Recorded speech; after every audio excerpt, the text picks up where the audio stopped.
ఇప్పుడు కిడ్స్ అందరూ కూడా ఫోన్స్, ఈ టాబ్లెట్స్, టీవీ మీద గంటల తరబడి స్టిక్ అయిపోతున్నారు.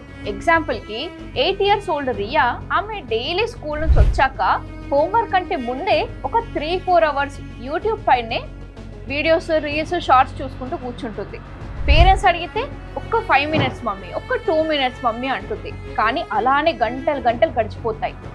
ఈ స్క్రీన్స్ చూడడం అనే హ్యాబిట్ పిల్లల ఐస్కి, వాళ్ళ బ్రెయిన్కి చాలా హార్మ్ చేస్తుంది. యాజ్ ఎ రిజల్ట్గా పిల్లల స్టడీస్ పైన ఫోకస్ అనేది తగ్గిపోతుంది. Bad habit number 2, junk food craze. పిల్లల్లో ఉండే మరో కామన్ హ్యాబిట్ ఏంటంటే జంక్ ఫుడ్ ఎక్కువగా తినడం. 10 ఇయర్స్ ఓల్డ్ అర్జున్కి చిప్స్ అని, బర్గర్స్ అని, చాక్లెట్స్ తప్ప ఇంట్లో ఫుడ్ అంటే అసలు పడదు. అమ్మ హెల్తీగా రైస్, వెజీస్ చేసి పెడితే యాక్ అని ఫేస్ పెడతాడు. మీ ఇంట్లో కూడా ఇలానే అవుతుంది కదా. దీనివల్ల మీ పిల్లల హెల్త్ కూడా స్పాయిల్ అవుతుంది. పిల్లల్లో ఒబేసిటీ రిస్క్ అనేది ఎక్కువ అవుతుంది.